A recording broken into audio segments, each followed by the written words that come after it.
Hey guys, I got something in I wanted to show you, and it tells you a lot about me because it's the origin of the MaskMonger.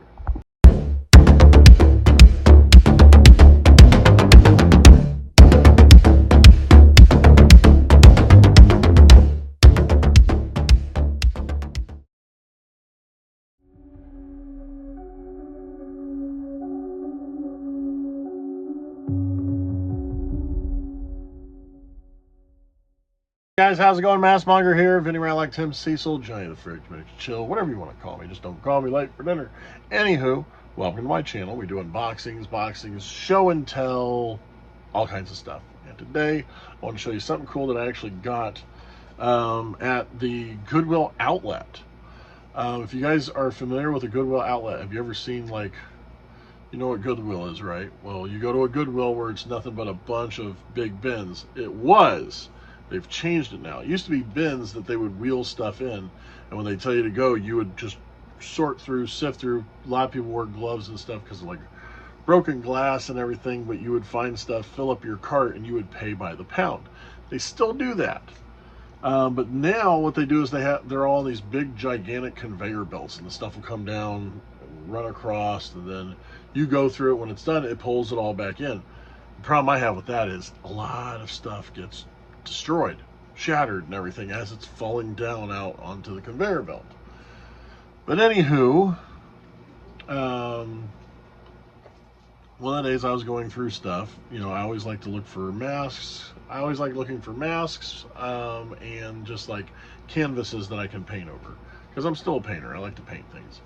And I came across this piece. I saw the corner of it, and there was like, oh, like a little plastic hockey mask. But it wasn't just any plastic hockey mask. They had something on it that was extremely significant to me, and I had to have it, which is hilarious. It doesn't even have straps on the head. But after seeing it, I was like, I have to have it. I'm going to show you guys why, of its importance and everything. And so there it is, typical hockey mask. But what is on it is right here, this tag. I don't know if you can see it or not, but it says Halloween Express. That tag is mainly the only reason why I really grabbed this mask. So when I was 18, turning 19, I got a job at the mall, working for Halloween Express, and the subsidiary, whatever, of Holiday Express. And me being fresh out of high school, the only job I had before that, besides working at haunted houses, was I was also like a quarantine tasseler from like 12 to 14. I worked at custodial services for a hospital. Started wrestling, and then wanted a different job other than a custodian, and they picked me up there at the mall. And it was awesome, living out a dream. I get to be a manager, walking around and selling Halloween masks and props and costumes and stuff like that. They realized my passion for it. Her name was Elizabeth, I believe was her name, or it was the daughter of the mother that was like the district manager and stuff. They were two really cool people.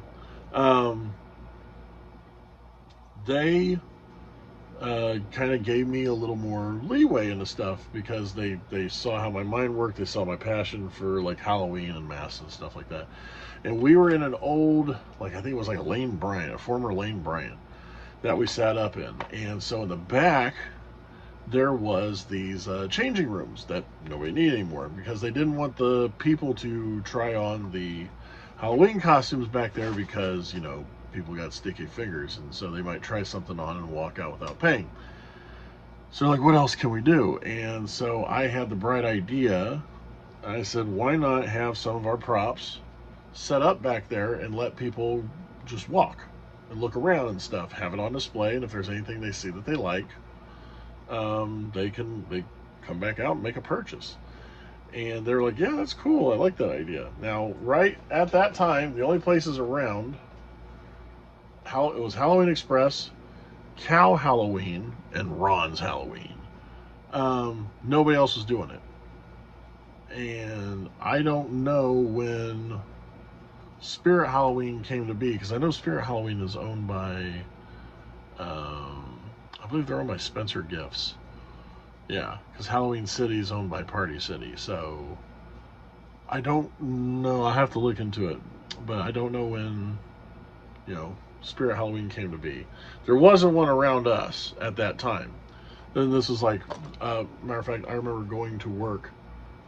I went to work on the day of 9/11. I saw the crashes happen and then made my way to work, and then was told that they're not opening up the mall because of what happened. So that's how long ago it was. But so they went out of their way and they bought black plastic and stuff. And we darkened the room. We put a couple black lights in, and we hung some of the props that were like noise activated, motion activated, and whatnot. And our business was doing better because people wanted to go back there because, even though it was only like maybe 30, 40 feet down and then back, parents were like, free haunted house, and they were actually bringing their kids to come check it out. People were driving. Their excuse to go to the mall was because there was a free, like, haunted walkway. And we were at the point where we had to tell people, yeah, we're not charging admission for it, but if you're going to go through that, please make a purchase of any sort. We don't care if it's like a quarter button over here or if you want to get a costume. Just make some kind of a purchase just to show you're not wasting time here. And people they were buying masks, they were buying costumes. Even if the one person came by and bought like a 50-cent button, we didn't care. Having that there was drumming up business. It was causing us to get people to come in, and it was awesome. And it was also, working there was the first time that I made a mask that I sold through the store. We had an abundance of hockey masks, and I had actually just purchased one, and I was fiddling around with it. I was sitting there with a lighter and board and just sitting there heating it up and letting it melt and everything like that. And so I melted like the whole chunk of it. Had like a glow-in-the-dark thing there. That was all melted. The Halloween Express tag was like half burnt and melted. And customers were coming. Well, I didn't want to be sitting there being a firebug, the whole time. So I sat that down. And as it cooled, the person picked that up. They go, man, this is really cool. How much is this? I was like, I don't know. I didn't know what to tell them. The person was, and so my buddy of mine that was working with me, Koso at the time, or I call him Coleslaw, but he went $15. Now at the time those were being sold for $3.99, and he was like $15. And I was like, awesome, I'll buy it.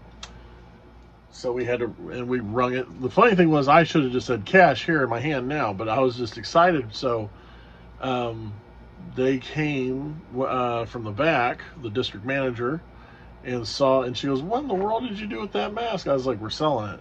They're like, why? Like, well, this guy wants it. And so she saw that we took a $4 mask. All I did was hold a lighter to it in several places, and we sold it for $15. So she asked me on my days off if I wanted to come sit in the back and just fiddle around with the hockey masks. And I was like, yeah, sure. So we were doing that. So I was getting paid like under the table overtime type stuff.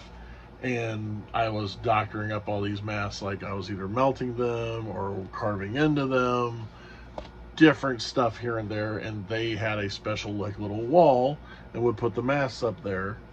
And so as payment, she gave me a box that was probably 2.5 foot by 2.5 foot, like cube, 2.5 foot cubed. And she said, fill it up, just fill it up. I can fill it up with masks, costumes, whatever I want. Fill it up, that'll be my payment for doing that. And I was so geeked out because they had so much stuff in the back that they just could not bring out to the front. And I'm talking, these were the popular masks. I got these masks of every style. I got the glow-in-the-dark ones, I got the white ones, the black ones, the pink ones, the green ones, the purple ones, like all of them. because they were all pushed together and put in these little boxes. So I grabbed 5 or 6 of those boxes and just dropped them in there. I wish I still would have had every single one. That's a different story. But I was using them with my wrestling, because see, I wrestled under the name Reficule, which had an E at the end. So if they reversed it, they go Alucifer. Now, at the time, I didn't realize that Reficule was also the name of a character in Yu-Gi-Oh or something like that. Which there's the card. But so I was using the hockey mask. So we were selling them for like 15-20 bucks at Halloween Express there, but then I was taking them for my wrestling shows, and I was selling them at my booth, because I was doing the simple cross on them, sanding it down, painting, at the time it was a red cross, onto them, selling them at the shows. And because I was doing a red cross, the Juggalos with Dark Lotus at the time were like, oh, Dark Lotus mask, sweet. So I was like, yes, exactly, yeah. It was such a fun job. They let me have full creative on just doing stuff that was going to bring people in and have them shop. And it's one of those things, because what I loved about it was the fact that they wanted to listen to me. You know, very few places you go to work for anymore want to hear what you have to say, or want ideas that you may have that might help out with business and stuff. They did, because we were struggling, you know, because at the time Hot Topic had just opened up. And so we were going up against them with their Halloween stuff. And then there was Spencer's Halloween stuff. And so we had to figure out something that we were going to do that was going to draw people away. And they actually were listening to my ideas. I think at that point, though, they were like, yeah, let's try it. What's the worst that could happen? But it was working. Until this other guy showed up. He was... he was taking over the district management position for Elizabeth, I think. I forget what his name was. Chris something. Yes, okay. I'm just here to crush numbers and da da da da da. Which, you know, I don't want to make fun of. I myself am a nerd, so sorry if you took offense to that. That's not what it is. That was just his demeanor. But he didn't like out of the box thinking, which is what I was doing. That was bringing people in, making money. Makes sense, right? So on a day that I was off, I remember I was eating breakfast when I got called by him telling me that I was scheduled to go into work that day, but I decided to no call, no show, and I knew plain as day that I was supposed to be there. Well, my buddy who was there flat out was in the background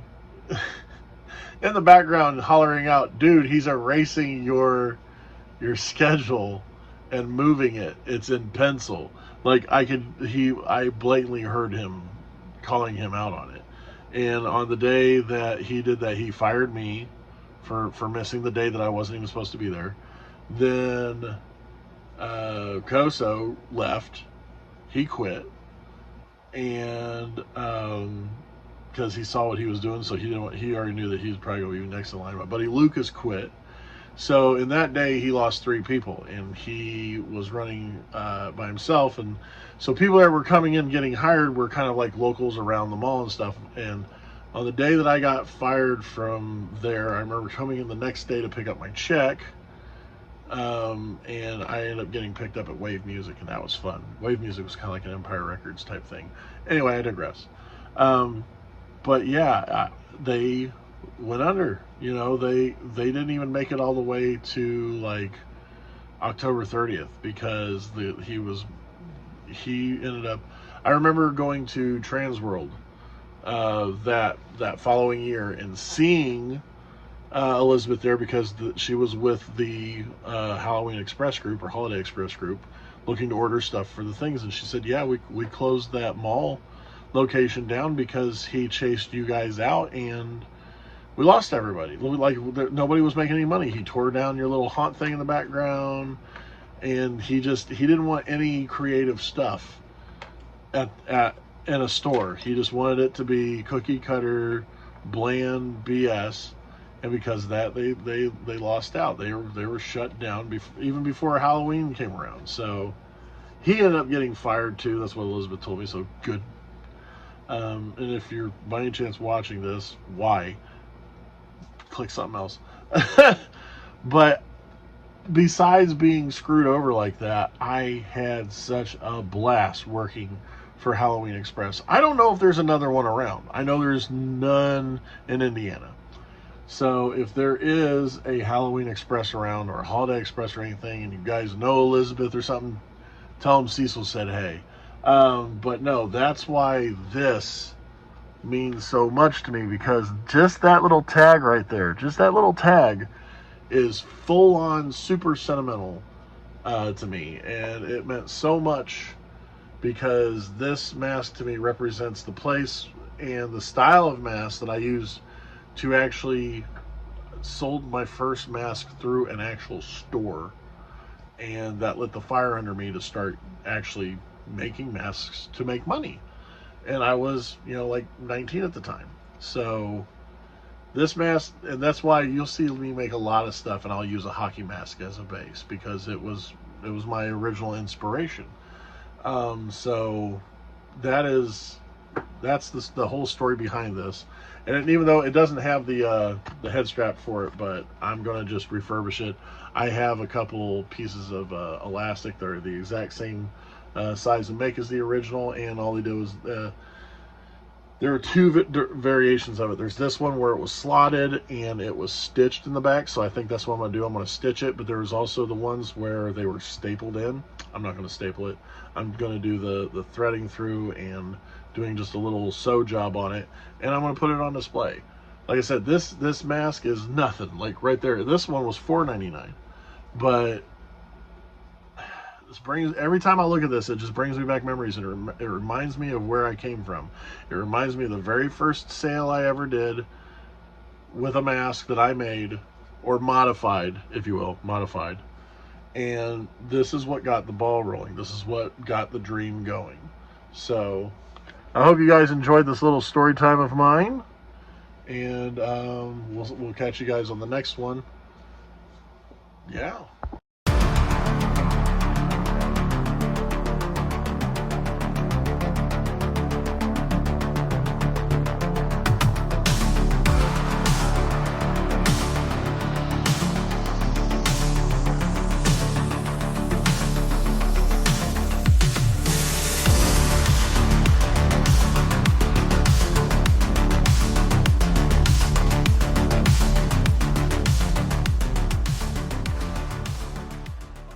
Make sure to press the like button, smash the subscribe button, and guess what? What? Turn on the notifications. Thank you. See you soon.